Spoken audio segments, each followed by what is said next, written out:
दोस्तों स्वागत है आपका बिहार न्यूज में। दोस्तों मैं हूं फिरदौस गनी और आप देख रहे हैं केडीबी लाइव। दोस्तों आज हो चुका है 26 मार्च 2021। तो आज की बिहार की टॉप न्यूज लेकर आए हैं आपके लिए।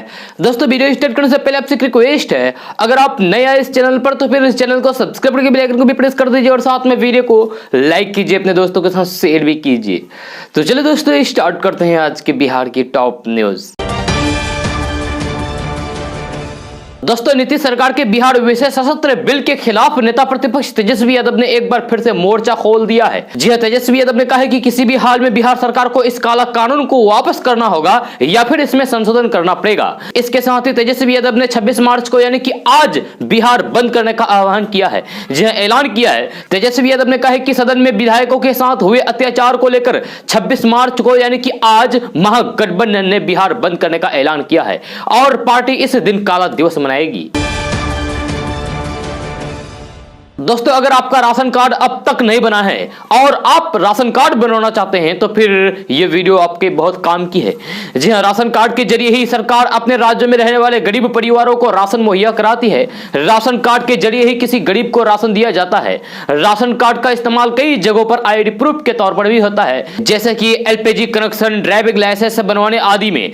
जी हां, इसे पते के प्रूफ के तौर पर भी मान्य दिया जाता है। लेकिन यहां ध्यान देने वाली बात यह है कि राशन कार्ड हर किसी का नहीं बन सकता है। यह एक निश्चित आय वर्ग के लिए ही होता है, जिसकी सीमा अलग अलग राज्यों में अलग अलग होती है। अगर आप भी अपना राशन कार्ड बनवाना चाहते हैं तो फिर यह खबर आपके लिए बेहद काम की है। जी हां, देश का हर वह नागरिक जिसके पास भारत की नागरिकता है वह राशन कार्ड के लिए अप्लाई कर सकता है। 18 साल से कम उम्र के बच्चों का नाम माता पिता के राशन कार्ड में जोड़ा जाता है। जी हां, यदि आपकी उम्र 18 साल से अधिक है तो फिर आप अलग राशन कार्ड के लिए अप्लाई कर सकते हैं। अगर आप राशन कार्ड बनवाना चाहते हैं तो फिर आपके लिए कुछ आईडी प्रूफ होना जरूरी है, जैसे कि मतदान कार्ड, मतदाता परिचय पत्र, आधार कार्ड, एड्रेस प्रूफ, परिवार के मुखिया का पासपोर्ट साइज फोटो, इसमें 2 फोटो लगेंगे, बिजली पानी का बिल, टेलीफोन बिल, भारत सरकार द्वारा जारी कोई भी दस्तावेज आदि हो। जी हां, ये सब प्रूफ आपको लगेंगे। तो चलिए आपको बताते हैं कि आप कैसे इसके लिए अप्लाई कर सकते हैं। तो राशन कार्ड राज्य सरकार द्वारा जारी किया जाता है, इसीलिए हर राज्य में राशन कार्ड के लिए अप्लाई करने की प्रोसेस अलग अलग होती है। राशन कार्ड के लिए ऑनलाइन ही अप्लाई किया जा सकता है तो कहीं पर ऑफलाइन आवेदन की सुविधा है। आवेदन के लिए तहसील में इस कार्ड से संबंधित अधिकारी से भी संपर्क किया जा सकता है। जी हां, आवेदन करता चाहे तो राशन कार्ड के लिए कॉमन सर्विस सेंटर यानी कि सीएससी में भी अप्लाई कर सकते हैं। राशन कार्ड का फॉर्म सौंपने के बाद स्लिप लेना भी ना भूले। जी हां, आपको बता दें कि राशन कार्ड के लिए आवेदन का शुल्क मात्र 5 रुपए से लेकर 45 रुपए तक के बीच में है। दोस्तों आरएसएस को अब कांग्रेस के पूर्व अध्यक्ष राहुल गांधी संघ परिवार नहीं कहेंगे।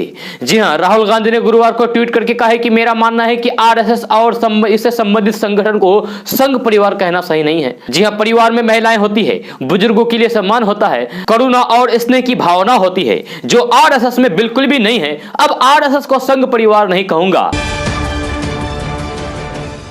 दोस्तों उत्तर प्रदेश के एक मंत्री ने विवादित बयान दिया है। जी हां, उत्तर प्रदेश सरकार में मंत्री आनंद स्वरूप शुक्ला ने अजान पर बयान देने के बाद अब बुर्के को लेकर सवाल खड़े किए हैं।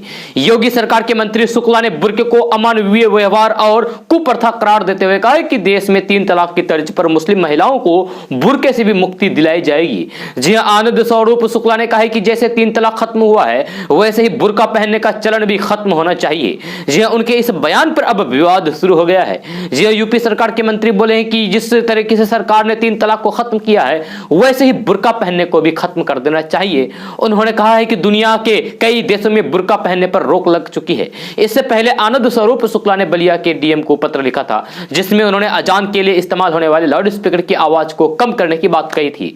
जी हां, मंत्री ने कहा कि इससे काफी दिक्कत होती है और कोर्ट के आदेश के मुताबिक आवाज को कम करना चाहिए। आनंद स्वरूप शुक्ला ने पत्र में कहा है कि नमाज एक दिन में 5 बार और पूरे दिन में अजान दी जाती है। जी हां, इसके परिणाम स्वरूप मुझे योग, ध्यान, पूजा करने और फिर सरकारी कर्तव्यों का निर्वहन करने में समस्याओं का सामना करना पड़ता है।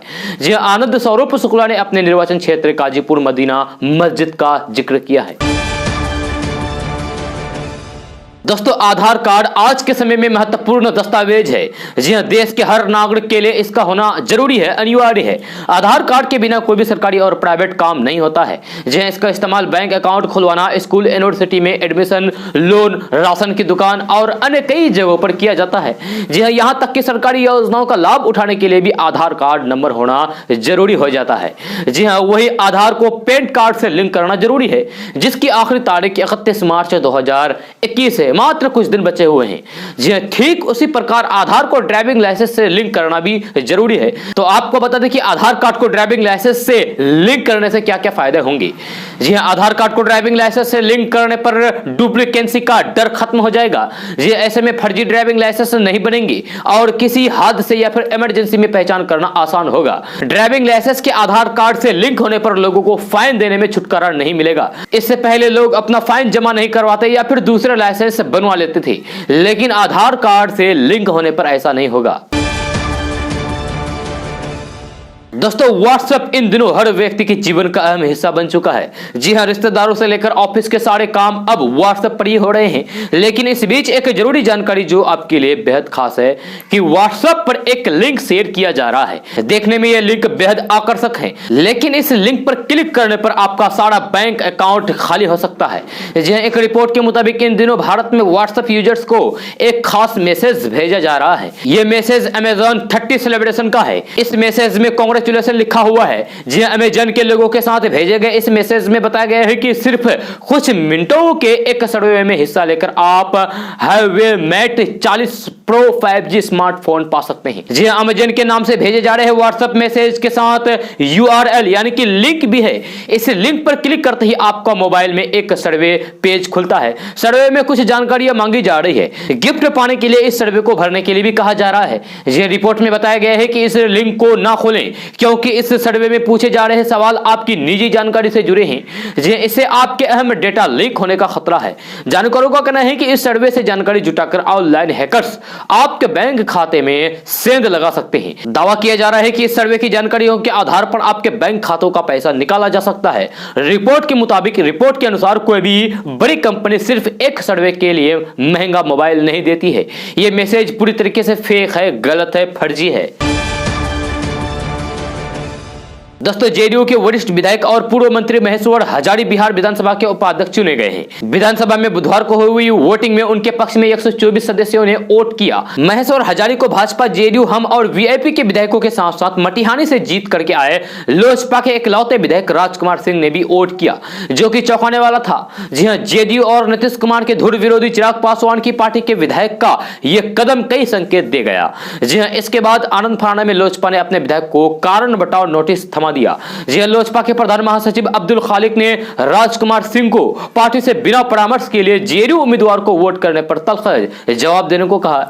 जी आपको बता दें कि कुछ दिन पहले लोजपा विधायक ने बिहार सरकार के मंत्री और सूबे के भवन निर्माण मंत्री अशोक चौधरी से मुलाकात की थी और उस दौरान मीडिया के सवालों का जवाब देते हुए उन्होंने नीतीश कुमार की खूब तारीफ भी की थी। इसके बाद से उनके जेडीयू के साथ नजदीकियों के क्यास लगाए जा रहे थे और अब जब उन्होंने पार्टी लाइन से हटकर सदन में उपाध्यक्ष पद के जेडीयू उम्मीदवार महेश्वर हजारी को वोट किया तो फिर यह साफ हो गया है कि अब लोजपा विधायक का अगला कदम क्या होगा। दोस्तों देश के अन्य राज्यों के साथ ही बिहार में भी अब कोरोना के दूसरे लहर ने असर दिखाना शुरू कर दिया है। जी हां, बुधवार को प्रदेश के जहानाबाद जिले में एक ही परिवार के 7 लोगों का रिपोर्ट पॉजिटिव आने के बाद प्रशासनिक महकमे में हरकंप मच गया है। दरअसल परिवार का एक सदस्य किसी कारण से पटना गया था। जी हां, पटना से आने के बाद उसे संक्रमित होने की आशंका हुई, जिसके बाद उसने सदर अस्पताल में जांच कराई। जी हां, जांच में रिपोर्ट पॉजिटिव आई। इसके बाद जब परिवार के अन्य लोगों की भी जांच की गई तो फिर 7 सदस्य संक्रमित पाए गए। जी ऐसे में सभी को आइसोलेट कर दिया गया है। दोस्तों बिहार विधानसभा में कल महिला विधायकों के साथ दूसरे विपक्षी विधायकों पर लात घूंसे बरसाने वाले नजारों को नीतीश कुमार ने नहीं देखा है। आज मीडिया से बात करते हुए नीतीश कुमार ने कहा है कि पुलिस का कौन अधिकारी दोषी है, मैंने तो पुलिस को कुछ गलत करते नहीं देखा। जी गलत तो विपक्षी विधायकों ने किया, अब उनके खिलाफ कार्रवाई हो सकती है। जी विधानसभा अध्यक्ष उन विधायकों के खिलाफ कार्रवाई पर फैसला लेंगे। बिहार विधानसभा में मंगलवार को विपक्षी विधायकों पर लात बरसाने, उन्हें थप्पड़ घूंसे मारने पुलिसकर्मियों का वीडियो पूरे देश में वायरल है। महिला विधायकों को घसीटते हुए उन्हें धकियाते पुलिस कर्मियों का वीडियो भी वायरल है। लेकिन बिहार के मुख्यमंत्री नीतीश कुमार ने यह सब नहीं देखा। नीतीश कुमार ने उस दिन की घटना को लेकर मीडिया से बात की। पत्रकारों ने पूछा कि पुलिस कर्मियों ने विधायकों पर लात घूंसे बरसाए, क्या उन पुलिस कर्मियों के खिलाफ कार्रवाई होगी? तो इस पर नीतीश कुमार ने कहा कि कौन सा अधिकारी दोषी है, पुलिस ने क्या किया है, वे तो लोग यानी कि विपक्षी विधायक ने बताए अपने बारे में। उन लोगों ने क्या किया, किस पुलिस वाले पर कार्रवाई होगी? हम तो नहीं जानते हैं कि पुलिस वाले ने कुछ गलत किया हो। जी पुलिस ने वही किया जो करने के अलावा कोई दूसरा चारा नहीं था। जी बिहार के मुख्यमंत्री नीतीश कुमार ने कहा कि पुलिस कर्मियों ने क्या गलत किया? कुछ भी गलत नहीं किया। जब उन्हें विधानसभा के अंदर बुलाया गया और कहा गया है कि संभाल लीजिए, तो फिर उन्हें जो करना था वो किया और जो चाहिए था वो भी किया। दोस्तों, बिहार बोर्ड 12वीं की परीक्षा का रिजल्ट कुछ ही दिनों में जारी कर दिया जाएगा। जी हां, बिहार विद्यालय परीक्षा समिति द्वारा टॉपर्स का वेरिफिकेशन हो रहा है। 19 मार्च को कॉपियों का मूल्यांकन पूरा हो गया था। ऐसे में रिजल्ट जल्द ही जारी कर दिया जाएगा। हालांकि बोर्ड द्वारा इंटरमीडिएट रिजल्ट की कोई भी तारीख जारी नहीं की गई है। पिछले साल बोर्ड ने रिजल्ट से पहले रिजल्ट जारी करने की तारीखों का नोटिस जारी किया था। हो सकता है कि इस बार भी ऐसा ही किया जाए। बिहार बोर्ड इंटर रिजल्ट का 13 लाख से अधिक छात्रों को इंतजार है। जी हाँ, बिहार बोर्ड इंटरमीडिएट परीक्षा का रिजल्ट जानने के लिए आप इस वेबसाइट पर जाएं, जो वेबसाइट आपको बता रहे हैं। जी हाँ, वेबसाइट है, सबसे पहला वेबसाइट है www.onlinebseb.in। दूसरा वेबसाइट है biharboardonline.com। तीसरा वेबसाइट है biharboardonline.bihar.gov.in। चौथा वेबसाइट है biharboard.online। अंतिम और पांचवा वेबसाइट है biharboard.ac.in। आप इस वेबसाइट पर, इसमें से किसी भी वेबसाइट पर जाकर के अपना रिजल्ट चेक कर सकते हैं। दोस्तों, मुख्यमंत्री नीतीश कुमार ने विधानसभा में मंगलवार को 6.25 घंटे के जद्दोजहद के बाद पास हुए बिहार विशेष सशस्त्र पुलिस विधेयक 2021 के प्रावधानों की जानकारी दी है। उन्होंने सदन को बताया कि विपक्ष को इस कानून को पूरी तौर से पढ़ लेना चाहिए। इसके बाद उनको ये एहसास होगा कि यह विधेयक कष्ट देने वाला नहीं बल्कि लोगों की रक्षा करने वाला कानून है। जी, उन्होंने कहा कि आश्चर्य है कि इसको लेकर लोगों के बीच गलतफहमी पैदा की गई। मुख्यमंत्री नीतीश कुमार ने कहा कि यह कोई नया विधेयक नहीं है। बीएमपी के नाम में परिवर्तन करके इसका नामांकन बिहार विशेष सशस्त्र पुलिस विधेयक 2021 किया गया है।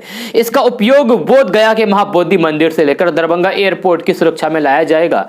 जिन स्थलों पर बिहार सशस्त्र पुलिस को तैनात किया जाएगा, वहां पर किसी तरीके की आपराधिक घटना होने पर अपराधी को पकड़ने का अधिकार उसके पास होगा। दोस्तों, पश्चिम बंगाल विधानसभा चुनाव में प्रधानमंत्री नरेंद्र मोदी ने हुंकार भरी और कहा कि टीएमसी का पाप का घड़ा भर चुका है। 2 मई को दीदी गई। जी हां, प्रधानमंत्री नरेंद्र मोदी ने ममता बनर्जी पर जमकर हमला बोलते हुए कहा कि 2 मई को दीदी जा रही है और असल परिवर्तन हो रहा है। दीदी उन परिवर्तनों का जवाब नहीं दे रही है जिन्हें पहले अम्फान ने बर्बाद किया। जब जरूरत होती है तो दीदी दिखती नहीं है और जब चुनाव आता है तो दीदी कहती है कि सरकार द्वारे द्वारे, यही इनका खेला है। पीएम मोदी ने साथ ही कहा कि टीएमसी पाप का घड़ा भर चुका है। 2 मई को जनता सजा देगी ही। बीजेपी की सरकार भी आएगी और बनेगी। महिलाएं सजा देने के लिए बड़ी संख्या में बाहर निकल चुकी है। यह मैदान छोटा पड़ गया है। पीएम मोदी ने कहा कि आजादी के आंदोलन के दौरान योगदान को भावी पीढ़ी तक पहुंचाना बीजेपी सरकार की प्राथमिकता है।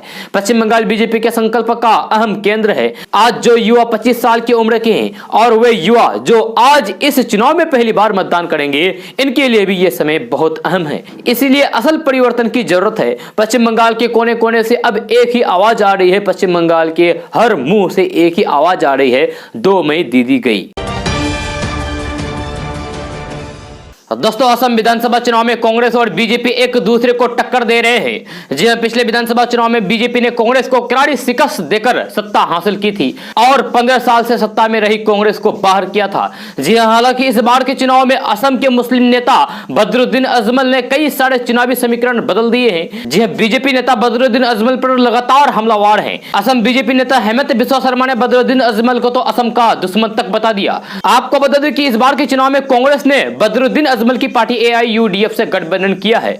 जी हां, बीजेपी ने इस गठबंधन पर हमलावर होते हुए कहा है कि ये लोग मिलकर असम में घुसपैठ को बढ़ावा देंगे। आपको बता दें कि अतीत में यानी कि पहले भी कांग्रेस के दिवंगत नेता तरुण गोगोई बदरुद्दीन अजमल और उनकी पार्टी को सांप्रदायिक करार दे चुके हैं।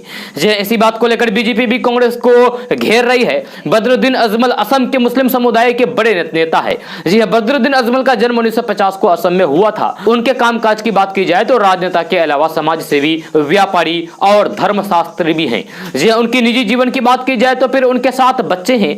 बदरुद्दीन अजमल सबसे ज्यादा बच्चों वाले सांसद हैं। बदरुद्दीन अजमल का नाम दुनिया के प्रभावशाली मुस्लिम नेताओं में शुमार है। वे असम से 3 बार सांसद चुने जा चुके हैं। जी हाँ, अजमल पर विपक्ष बंगाली मुस्लिमों के ध्रुवीकरण का आरोप लगाते रहे हैं। जी हाँ, राजनीति में आने से पहले भी बदरुद्दीन अजमल का रसूख था, जब सत्ताधारी पार्टी के नेता उनके घर समर्थन लेने के लिए पहुंचा करते थे। दोस्तों, जन अधिकार पार्टी के राष्ट्रीय अध्यक्ष पप्पू यादव के खिलाफ कोर्ट ने जब्ती कुर्की का आदेश दिया है। जी हां, ये आदेश आदर्श आचार चुनाव संहिता उल्लंघन के मामले में दिया गया है। जी हां, उल्लंघन का ये मामला साल 2015 का है और पूर्व लोकसभा सांसद पप्पू यादव पिछले साल यानी कि पिछले 5 सालों से फरार चल रहे हैं। पुलिस के मुताबिक अब मामले की आगामी सुनवाई 26 अप्रैल को होगी। आदर्श आचार संहिता उल्लंघन मामले में साल 2015 में केवटी थाना में पप्पू यादव के खिलाफ मामला दर्ज हुआ था। इस दौरान वे कोर्ट में हाजिर नहीं हुए, जिसके कारण अदालत ने उनके खिलाफ गैर जमानती वारंट भी जारी कर दिया था। दोस्तों, कोरोना संक्रमितों की बढ़ती संख्या के बीच राजस्थान सरकार ने होली और शबे बारात पर सार्वजनिक स्थानों पर किसी भी तरीके का कार्यक्रम करने पर रोक लगा दी है। जी हां, गृह विभाग ने बुधवार को इस बारे में आदेश जारी किया है। इसके अनुसार राज्य में कोरोना संक्रमण के मामले में बढ़ोतरी को देखते हुए गृह विभाग के 21 मार्च 2021 के आदेश के तहत जारी दिशा निर्देश की निरंतर में होली और शबे बारात के अवसर पर 28 और 29 मार्च को सार्वजनिक स्थलों पर, सार्वजनिक मैदानों, सार्वजनिक पार्क, बाजार और धार्मिक स्थलों पर किसी भी प्रकार के आयोजनों पर रोक लगाई गई है। दोस्तों, बिहार में बसों से सफर करने वाले लोगों के लिए अच्छी खबर सामने आ रही है। मिली जानकारी के मुताबिक पटना से मधुबनी, बेतिया, भागलपुर, दरभंगा, बोधगया के लिए एक इलेक्ट्रिक बसों का परिचालन शुरू किया जाएगा। बिहार परिवहन विभाग द्वारा मिली जानकारी के अनुसार मई तक इस रूट पर इलेक्ट्रिक बसों का परिचालन शुरू कर दिया जाएगा। इसको लेकर तैयारियां चल रही है। इसके अलावा सासाराम, आरा, बक्सर, पूर्णिया सहित अन्य स्थानों से यानी कि अन्य जिलों के लिए भी इलेक्ट्रिक बस चलाने को लेकर चर्चा चल रही है। आपको बता दें कि पटना से मधुबनी, बेतिया, भागलपुर, दरभंगा, बोधगया के रूट्स पर चार्जिंग स्टेशन बनाने के लिए जगह जगह का सर्वे किया जा रहा है। जी हां, बहुत जल्द इन जिलों में चार्जिंग स्टेशन बनाया जाएगा। जी हां, इलेक्ट्रिक बस को चार्ज करने के लिए चार्जिंग स्टेशन बनाया जाएगा। इसके बाद बसों का परिचालन शुरू कर दिया जाएगा। जी हां, बिहार सरकार अभी 25 इलेक्ट्रिक बस मांग चुकी है। बहुत जल्द 17 और इलेक्ट्रिक बस पटना पहुंच जाएगा। इसके बाद इन बसों का परिचालन होगा। इलेक्ट्रिक बसों से सबसे बड़ा फायदा है कि इससे वायु प्रदूषण नहीं होंगे और लोगों को किसी तरीके की परेशानी नहीं होगी। दोस्तों, आज के वर्तमान समय में बिहार की राजधानी पटना देश के अन्य शहरों के मुकाबले तेजी के साथ विकसित हो रही है। जी आने वाले समय में पटना का कुछ इलाका और तेज गति के साथ विकास करेगा, क्योंकि बिहार सरकार बहुत जल्द ग्रेटर पटना का निर्माण करने वाली है। जी एक ताजा रिपोर्ट के मुताबिक बिहार सरकार ने ग्रेटर पटना बनाने के लिए अपनी योजना तैयार कर ली है। बहुत जल्द इस पर काम शुरू कर दिया जा सकता है।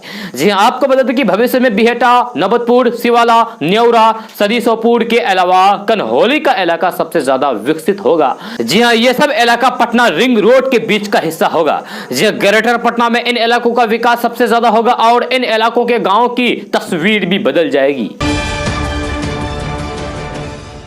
दोस्तों, बिहार की राजधानी पटना में बाइक चलाने वाले लोगों के लिए बड़ी खबर सामने आ रही है। मिली जानकारी के मुताबिक पटना में बाइक पर पीछे बैठे व्यक्ति के लिए भी हेलमेट अनिवार्य कर दिया गया है। सभी व्यक्तियों को इस बात का ध्यान रखना है। खबर के मुताबिक अगर बाइक पर पीछे बैठे व्यक्ति बिना हेलमेट के दिखाई देता है तो फिर पुलिस प्रशासन कार्रवाई कर सकती है और आपको भारी जुर्माना भी देना पड़ सकता है।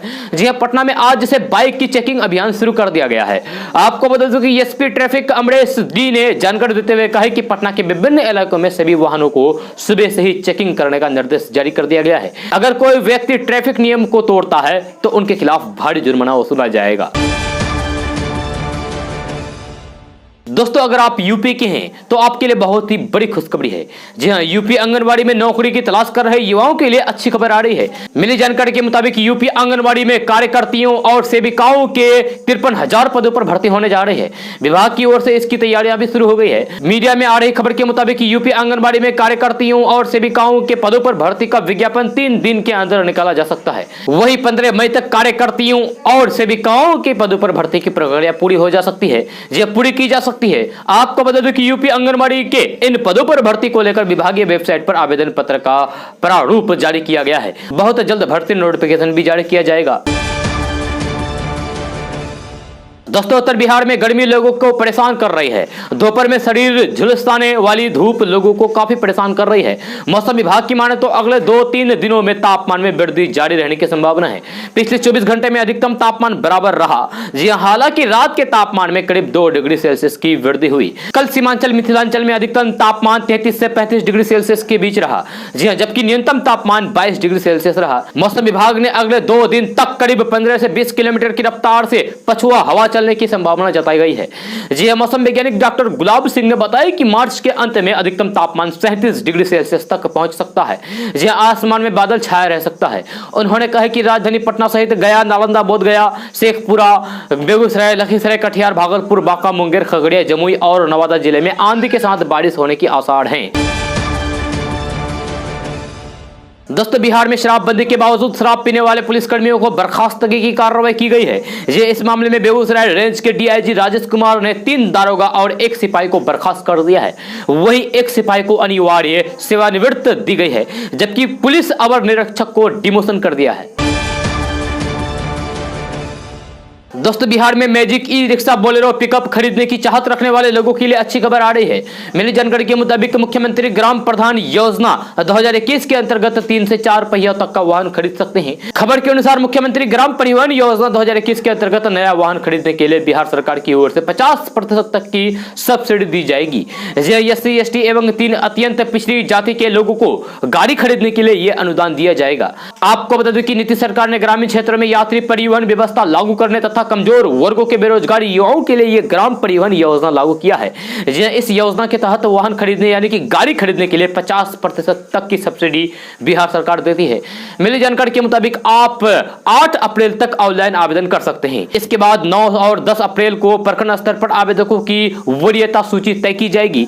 अगर आप इस योजना का लाभ लेना चाहते हैं तो फिर आप बिहार परिवहन विभाग की आधिकारिक वेबसाइट पर जाकर इसके बारे में पूरी जानकारी प्राप्त कर सकते हैं और ऑनलाइन के द्वारा आवेदन कर सकते हैं। दोस्तों तमिलनाडु विधानसभा चुनाव से पहले एक निर्दलीय उम्मीदवार ने जनता से बड़े बड़े वादे किए हैं। जी हां, उम्मीदवार ने अपने क्षेत्र के हर घर के लिए एक मिनी हेलीकॉप्टर, 1 करोड़ रुपए सालाना डिपॉजिट, शादियों में सोने के जेवरात, 3 मंजिला घर देने का वादा किया है। यही नहीं, शख्स ने अपने चुनावी घोषणा पत्र में मतदाताओं को चांद पर सफर करने का वादा भी किया है।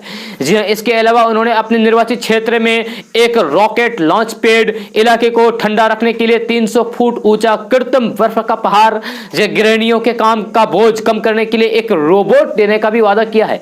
लेकिन यह सिर्फ उनके अभियान का एक हिस्सा है। जी हां, थुलम सर्वोनन एक निर्दलीय उम्मीदवार है जो 6 अप्रैल को तमिलनाडु के मदुर निर्वाचन क्षेत्र से चुनाव लड़ रहे हैं। जी हां, अपने इन वादों की वजह से थुलम अपने क्षेत्र में चर्चा का विषय बने हुए हैं। जी हां, एनडीटीवी से बातचीत में थुलम सर्वोनन ने कहा है कि मेरा उद्देश्य राजनीतिक पार्टियों द्वारा चुनावी मैदान में उतारने जा रहे उम्मीदवारों के खिलाफ जागरूकता बढ़ाना है। मैं चाहता हूं कि पार्टियां अच्छे उम्मीदवार चुने जो साधारण विनम्र लोग हो। साथ ही नेताओं के बड़े वादों को उजागर करना भी मेरा उद्देश्य है। दोस्तों बिहार विधानसभा में मंगलवार को सशस्त्र पुलिस विधेयक 2021 के विरोध में जो भी हुआ उससे राज्य शर्मसार है। इस पर आरजेडी सुप्रीमो लालू प्रसाद यादव तथा उनके परिवार ने तीखी प्रतिक्रिया दी है। उन्होंने घटना के लिए मुख्यमंत्री नीतीश कुमार को जिम्मेदार बताया। इस पर प्रतिक्रिया देते हुए लालू प्रसाद यादव ने नीतीश कुमार के लिए बेहद आपत्तिजनक शब्द कुकर्मी कहा। वहीं तेजस्वी यादव ने भी 2 कदम आगे बढ़कर गुंडा की संज्ञा दे दी। तेज प्रताप यादव और राबड़ी देवी ने भी नीतीश कुमार को निर्दलीय करार दे दिया। आरजेडी सुप्रीमो लालू प्रसाद यादव की ओर से जारी ट्वीट में घटना पर तीखी प्रतिक्रिया दी गई। जी वे कहते हैं कि लोहिया जयंती के दिन कुकर्मी आदमी कुकर्म नहीं करेगा तो फिर कुकर्मी कैसे कहलाएगा। जी नीतीश की ओर से इशारे करते हुए आगे लिखते हैं कि उन्हें शर्म आनी चाहिए। वे सदन के अंदर निर्वाचित माननीय विधायकों को पिटवा रहे हैं। लालू प्रसाद यादव ने सवाल किया है कि अगर पुलिस सदन के अंदर विधायकों को पीट सकती है तो फिर उनके घर जाकर क्या करेगी। जी घटना पर अपनी प्रतिक्रिया में लालू प्रसाद यादव के बेटे और बिहार विधानसभा में नेता प्रतिपक्ष तेजस्वी यादव ने कहा है कि नीतीश कुमार जैसे अनैतिक राजनीतिक करने वाला सिगरेट का बेशर्म और अलोकतांत्रिक मुख्यमंत्री देश में दूसरा कोई नहीं होगा। वीडियो शेयर करते हुए अपने ट्वीट में उन्होंने आगे लिखा है कि देखिए कैसे गुंडा सरकार के मुखिया 3 लाख लोगों द्वारा निर्वाचित विपक्षी मान्य विधायकों को घसीटवाकर अपनी सरकार की गुंडई को दिखा रहे हैं। दोस्तों भारत सरकार की ओर से कुछ खास ऐसे स्कीम चलाई जाती है जिसको लेने के बाद आपको बुढ़ापे में भी पैसों की चिंता नहीं होगी। जी हां, मोदी सरकार ने देश के गरीब लोगों से लेकर किसानों और सीनियर सिटीजन्स के लिए कई खास इंतजाम किए गए हैं जी, जिसमें वे आसानी से अपना जीवन टेंशन फ्री होकर बिता सके। जी आज हम आपको सरकार की 4 ऐसी खास स्कीम के बारे में बताएंगे जिनमें निवेश करने के बाद आपके पैसों की टेंशन खत्म हो जाएगी। जी नंबर 1 है अटल पेंशन योजना। जी अटल पेंशन योजना में कोई भी भारतीय निवेश कर सकता है। इस योजना के लिए आपका बैंक खाता होना जरूरी है। योजना का फायदा उठाने के लिए आपकी उम्र 18 से 40 साल के बीच होनी चाहिए। जी साथ ही अटल पेंशन योजना के तहत पेंशन पाने वाले के लिए आपको कम से कम 20 साल तक निवेश करना होगा। जी पेंशन योजना यानी कि अटल पेंशन योजना के तहत कम से कम 1000 रुपए और फिर अधिकतम 5000 रुपए मासिक पेंशन मिल सकती है। आपको बता दें कि 60 साल की उम्र में आपको अटल पेंशन योजना के तहत पेंशन मिलना शुरू हो जाएगी। नंबर 2 है पीएम श्रम योगी मानधन योजना। ये इस योजना की शुरुआत सरकार ने साल 2019 में की है। ये इस योजना के तहत असंगठित क्षेत्र में काम करने वाले लोगों को सरकार की ओर से पेंशन दी जाती है। इस योजना के तहत 60 साल की उम्र के बाद हर महीने 3000 रुपए की पेंशन मिलेगी, यानी कि आपको सालाना 36,000 रुपए मिलेंगे। ये श्रम एवं रोजगार मंत्रालय के अनुसार इस स्कीम के जरिए अब तक करीब 43,07,000 लोग जुड़ चुके हैं। यह नंबर 3 है पीएम किसान मानधन योजना। जो प्रधानमंत्री किसान मानधन योजना के तहत किसानों को पेंशन दी जाती है। जी पीएम किसान मानधन योजना के तहत 18 से 40 साल की उम्र के बीच कोई भी किसान भाग ले सकता है। 60 साल की उम्र के बाद किसानों को योजना के तहत 3000 रुपए महीना या फिर 36,000 रुपए सालाना पेंशन मिलेगी। अब तक इस स्कीम से करीब 20 लाख किसान जुड़ चुके हैं। जी नंबर 4 है प्रधानमंत्री लघु व्यापारी मानधन योजना। जी प्रधानमंत्री नरेंद्र मोदी ने सितंबर 2019 में झारखंड में ही इस योजना को लॉन्च किया था। जी यह मुख्य रूप से छोटे कारोबारियों के लिए एक पेंशन योजना है। जी हाँ, ये एक छोटे से कारोबारियों को सामाजिक सुरक्षा देने की पहल है, जिसके तहत उन्हें 60 साल की उम्र के बाद 3000 रुपए मंथली पेंशन मिलेगी। पेंशन योजना का लाभ लेने के लिए कॉमन सर्विस सेंटर यानी कि सीएससी पर जाकर रजिस्ट्रेशन करा सकते हैं। पेंशन योजना में सरकार भी बराबर का योगदान करेगी। जी हाँ, योजना का फायदा लेने के लिए नियम को बहुत आसान बनाया गया है। जी हाँ, खास बात यह है कि इस योजना का लाभ लेने के लिए आधार नंबर और बैंक खाता के अलावा अन्य किसी डॉक्यूमेंट्स की जरूरत नहीं होगी। दोस्तों बैंक खाते और एटीएम से पैसे निकालना आम बात है। देश के ज्यादातर लोगों ने किसी न किसी बैंक में खाता खुलवा रखा है। बैंक अपनी ओर से कई सारी सर्विसेज मुफ्त में देती है, लेकिन कई तरीके के सर्विस के लिए बैंक आपसे चार्ज वसूलता है। कई बार ऐसा होता है कि एटीएम ट्रांजैक्शन करते वक्त हम बैलेंस का ध्यान रखना भूल जाते हैं कि हमारे अकाउंट में इनसफिशिएंट बैलेंस है। एक उदाहरण से ऐसे समझे कि हमारे खाते में 3000 रुपए हो और हमने एटीएम से विड्रॉल करते वक्त अमाउंट 35 रुपए डाल दिया। ऐसे में ट्रांजैक्शन तो फेल ही हो जाता है, लेकिन इसका हमें नुकसान भी हो जाता है। पर्याप्त बैलेंस नहीं होने पर एटीएम से ट्रांजैक्शन किया और ट्रांजैक्शन फेल हो गई तो फिर बैंक आपसे चार्ज वसूलता है। जी हां, ये चार्ज प्रति ट्रांजैक्शन 20 से 25 रुपए तक हो सकता है। एटीएम ट्रांजैक्शन का ये नियम दिसंबर 2020 से लागू हो चुका है। बैंक अकाउंट में डिपॉजिट कम होने से एटीएम पर आपका ट्रांजैक्शन फेल हो जाता है तो फिर आपको फाइन देना होगा। जी हां, फाइन देना पड़ेगा। इसलिए पैसा निकालने से पहले अकाउंट का बैलेंस जरूर चेक कर लें। जी हां, अलग अलग बैंकों की ओर से इस पर अलग अलग चार्ज वसूला जाता है। जी देश के सबसे बड़े सरकारी बैंक एसबीआई ग्राहकों को पर्याप्त बैलेंस नहीं होने के चलते एटीएम ट्रांजैक्शन फेल होने पर 20 रुपए की पेनल्टी देनी होती है। जी इसके अलावा इस पर अलग से जीएसटी लगेगा। जी HDFC bank, Axis bank, Kotak Mahindra bank, Yes bank और आईसीआईसीआई बैंक कम अकाउंट बैलेंस पर ट्रांजैक्शन फेल होने पर फाइन वसूल रहे हैं। दोस्तों बिहार की राजधानी पटना में रहने वाले लोगों के लिए अच्छी खबर आ रही है। मिली जानकारी के मुताबिक पटना में बहुत जल्द 5 सीएनजी स्टेशन खोले जाएंगे। इससे सीएनजी ऑटो कार रखने वाले लोगों को फायदा होगा। खबर के मुताबिक पटना के राजेंद्र नगर, पटना सिटी, फुलवाड़ी शरीफ, मसूरी और ब्यौर बाईपास इलाके में 1 जून तक सीएनजी स्टेशन बनकर तैयार हो जाएंगे। लोग इन स्टेशनों पर अपने गाड़ियों में सीएनजी ले सकते हैं। इसकी तैयारी चल रही है। दोस्तों कोरोना महामारी के बढ़ते हुए मामले को लेकर बिहार में नेपाल से प्रवेश वाले इलाकों के सभी रास्तों पर कोरोना जांच शुरू होगी। नेपाल से सटे 7 जिलों में कोरोना जांच को लेकर सतर्कता बढ़ा दी गई है। इन जिलों में पश्चिमी चंपारण, पूर्वी चंपारण, सीतामढ़ी, मधुबनी, सुपौल, अररिया और किशनगंज जिला शामिल है। कोरोना संक्रमित पाए जाने वाले व्यक्तियों का नाम, पता और संपर्कों की जानकारी एकत्रित की जाएगी। साथ ही संक्रमित व्यक्ति को तत्काल होम आइसोलेशन में भेज दिया जाएगा और चिकित्सकों की देखरेख में उनका इलाज किया जाएगा। गंभीर मरीजों को कोविड केयर सेंटर में भर्ती भी कराने का निर्देश दिए गए हैं। दोस्तों, भारत पहली बार दक्षिण अमेरिका से कच्चे तेल खरीद रहा है। जी हां, भारत दुनिया का ऐसा तीसरा सबसे बड़ा देश है जो इतनी बड़ी मात्रा में कच्चे तेल को आयात करता है। जी हां, आपको बता दें कि भारत ने पहली बार दक्षिण अमेरिका के देश गुयाना से कच्चा तेल खरीद रहे हैं। जी हां, 8 अप्रैल को इसकी पहली खेप भारत आ जाएगी। जानकारी मिली है कि यह खेप गुजरात के मुंद्रा पोर्ट आएगी। भारत के इस फैसले से ओपेक देशों को बड़ा झटका लग सकता है। इससे पहले भारत अपने तेल की आपूर्ति का बड़ा मध्य पूर्व के देशों से आयात करता आया है।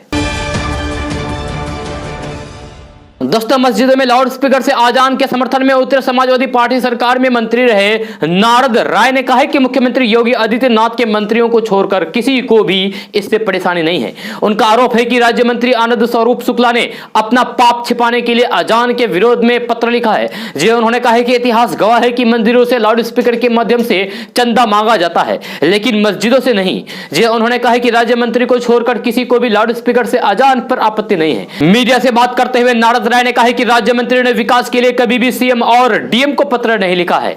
जी हां, अपना पाप छिपाने के लिए पत्र लिखा है। समाज का सौहार्द को बिगाड़ने और उन्माद फैलाने के लिए पत्र लिखा गया है। दोस्तों, आज का न्यूज बस यह था। कैसा लगा जरूर अपना सुझाव दीजिएगा नीचे कमेंट बॉक्स में कमेंट करके।